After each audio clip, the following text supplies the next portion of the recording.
On what we got, Johnny? Well, we are going to have the third installment to the illustrious No More Heroes franchise. That's right, we are going to see the exploits and continuation of the misadventures of Travis Touchdown as he works his way up and down the Assassin's Guild, knocking off anybody and everybody that gets in his way using his blood cherry, because damn it, everybody needs a beam katana. And that's not all, it's going to be exclusive to the Nintendo Switch and running on the Unreal Engine 4, which most people thought wasn't going to be possible on the system, but we're gonna ignore the fact that Yoshi is also being developed using that exact system, by Nintendo no less. But there's more. This is by Suda51, and if you do not know about him, well, just look at the likes of Lollipop Chainsaw, Let It Die, Shadows of the Dam, Killer 7, and much more.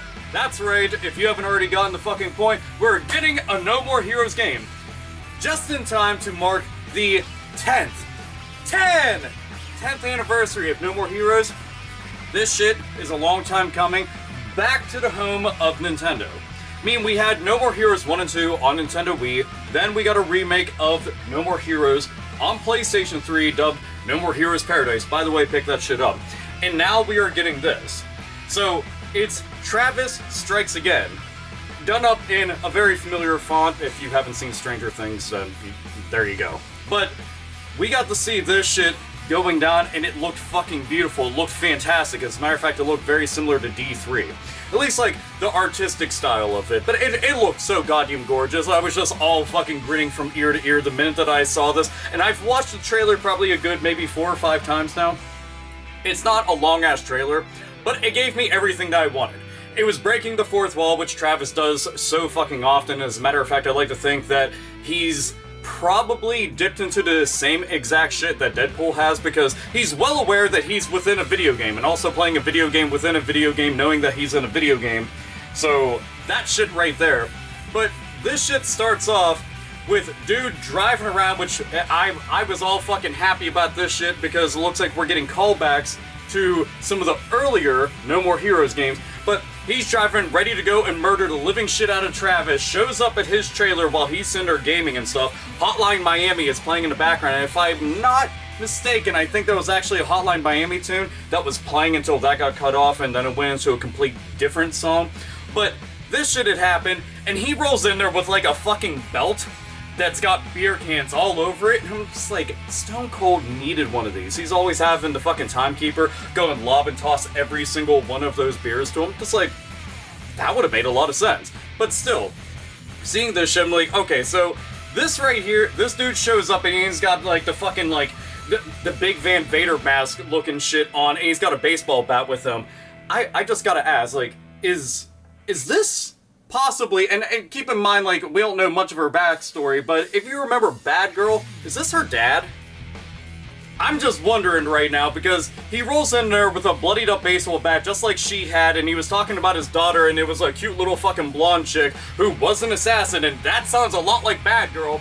But if this is the case, and if you played No More Heroes, then you kind of already know about the stuff, and if you don't, spoiler alert! But still, he's rolling in there just going and trying to beat the living fucking shit out of Travis. So it's baseball bat versus beam katana, and somehow this baseball bat was not getting carved into pieces by the beam katana, but we're gonna avoid any of that shit. I don't need to understand the science of half this shit. I just want to see blood get spilled and lots of awesome shit get referenced and touched upon, because goddammit, that makes me fucking happy as shit.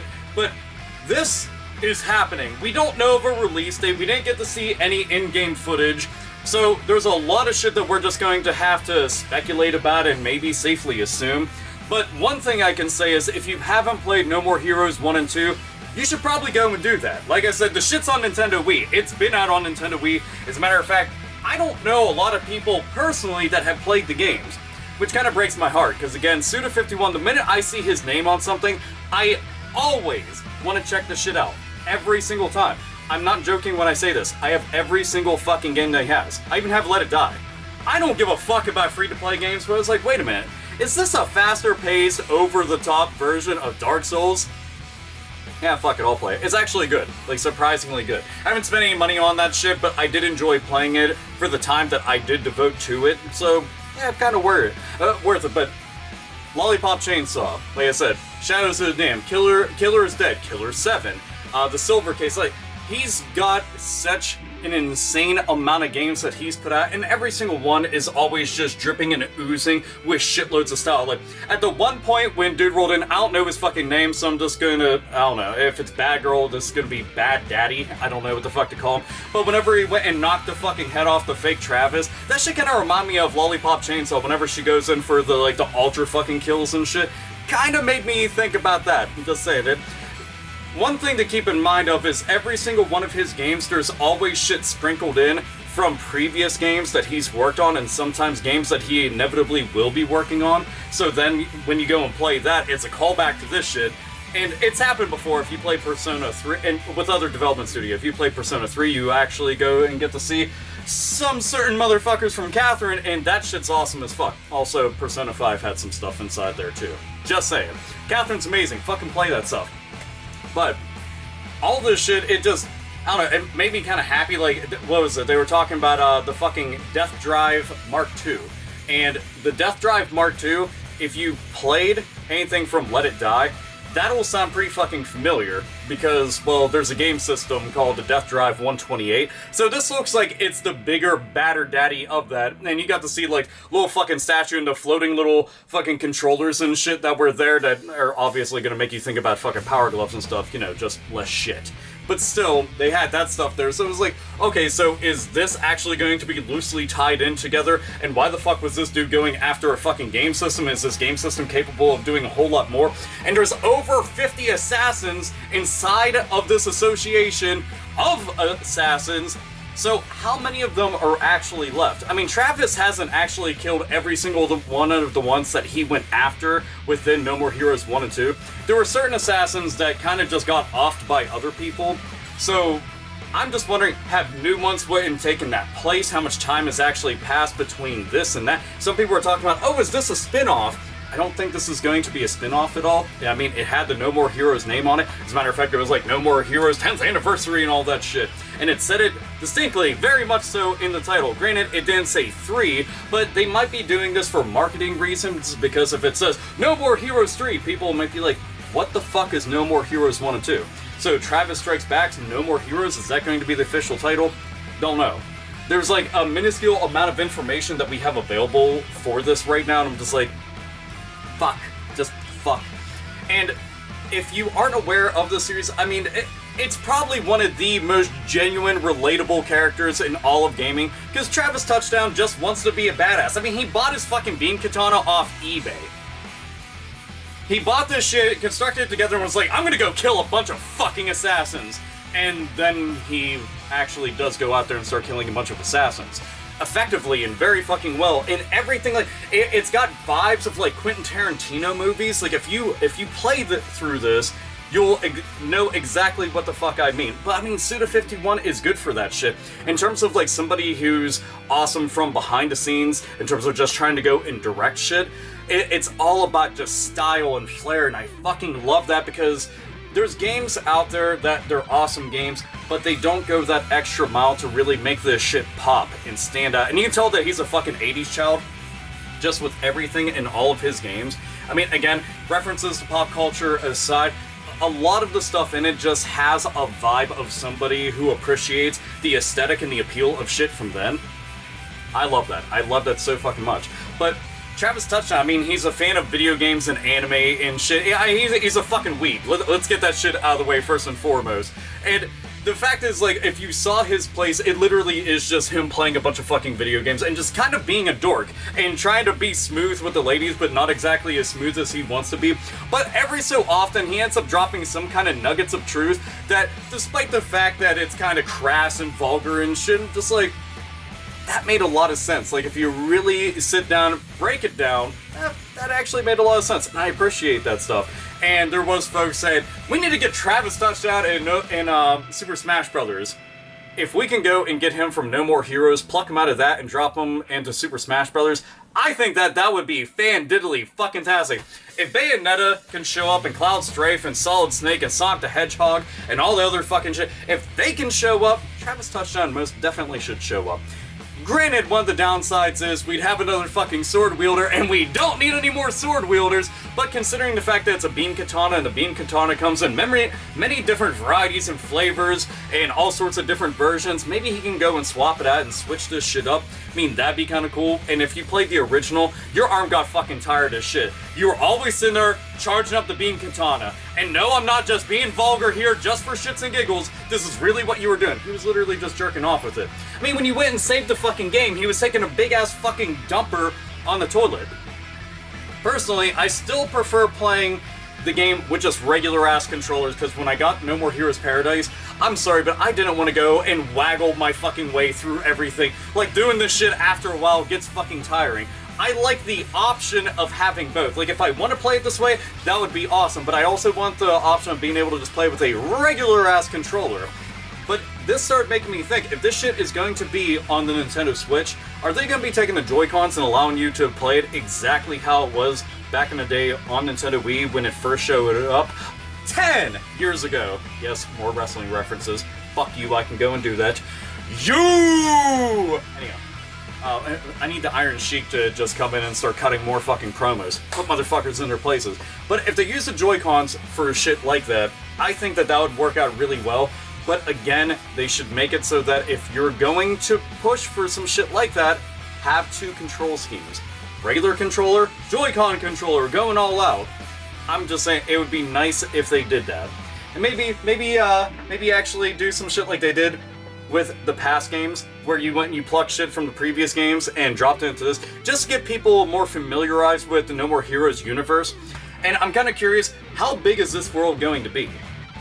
I mean, before, it was an open world setting, but it was like, it's kind of like a small scale open world. So think of the Yakuza games. You know, it's an open world, but only so much. So you can run around, and they have you going and doing little side quests and mini games and all sorts of goofball missions, so you can go and buy shit and level shit up and just go and have fun. I'm hoping that they do more of that, and I just want to see more callbacks to his other games. I like shit like that, because if you're a longtime fan of any one developer or publishing studio, whatever the fuck it is, and you get to see things like this just tossed all throughout the game in the background, or just blatantly right there up front and center, I like that. Like, it's just something that I've always gotten a kick out of, and why the fuck? And if this is going to be happening, man, all I'm saying, I will re-buy these things. I bought every single one of these brand new. This will be no exception. I mean, I haven't been this fucking excited about a Nintendo Switch exclusive since Super Mario Odyssey. I'm dead fucking serious about that. So this shit has me fucking grinning from ear to ear. But what I'm kind of curious about is, can we get re-releases of things like Lollipop Chainsaw and Shadows of the Damned and stuff? Because those games were fucking phenomenal. I loved them so damn much. Nobody bought them, and nobody really played them. I don't know many folks who have. I'm telling you, in October, I'm going to be replaying through like a bunch of survival horror games. I plan on showcasing games like this. If you haven't watched my live streams, you should probably tune in for that shit right there. Oh, and also, by the way, because YouTube doesn't like to send out notifications, I still have motherfuckers who are like, when are you gonna make videos? I'm like, I've been making videos for a long time, but when are you gonna make them? Like, why isn't YouTube fucking telling you? Hit that stupid bell icon. I'm serious. Beside the fucking subscribe button, hit the bell icon. I don't know if that's going to make any sort of difference. They say it is, but the fact that you have to fucking double subscribe makes no sense. It's like, it's a fucking subscribe button. You already had some shit that worked exactly the way that it should have. I hit subscribe because I want to be able to get notified, and notifications, and emails, and all sorts of other shit when somebody makes a video from that channel. Oh, well, maybe you should actually double subscribe, because we don't know if you want to see all these things. If they didn't, then they wouldn't subscribe, they just unsub. Fucking crazy, right? YouTube can go and change the aesthetic and the look of the site over and over and over again, but can't manage to fix the ever-growing amount of problems that the site has in general. I'm dying inside. Anyway, sorry, mini rant that had nothing to do with anything No More Heroes related, but maybe, just maybe, we can get No More Heroes 1 and 2 bundled together, HD, already got Paradise done. But if we can get No More Heroes 1 and 2 bundled together for the Nintendo Switch, have the entire trilogy available, fucking do that. I'm just saying, it would be really nice to see some shit like that, because I know that there's folks out there who might see this, be interested in it, but never played the previous 2 games. Get these motherfuckers caught up. Trust me when I say this shit. Doing a port like that, get a small little development team together and just port that shit from the Wii to the Switch. Upgrade that shit from 480 whatever the fuck to 1080p. Do that, I will be happier than a pig and shit, and I will gladly rebuy them because I want to support this series. I love so many of the fucking things that Suda51 comes out with, and I'm just like, I will give you my money, just make this shit happen. Still, overall, seeing Hotline Miami and that shit made me happy. Awesome ass fucking game, by the way, play it. It is going to make you angry though. I'm just gonna point that shit out. It is going to piss you the fuck off from start to finish, because it is a pretty fucking brutal ass game. But still, No More Heroes is coming back. I mean, we're getting ties to the original game just because we might see the dad of one of the fucking assassins from that. At least that's what I'm safely assuming, because way too many things are connecting to make a lot of sense. I swear that's that fucking goddamn bitch that was in that fucking picture while he was driving around. But still, and also the entire scene of him driving made me think of Death Proof. Anybody else? Death Proof?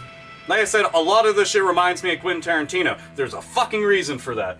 Anyway, opinions, thoughts, feelings, there's a comment box. Have fucking at it. And, I don't know, that's pretty much it. Anyway, this is AlphaOmegaSin, as always, nerds, nerdettes, and gamers game the fuck on.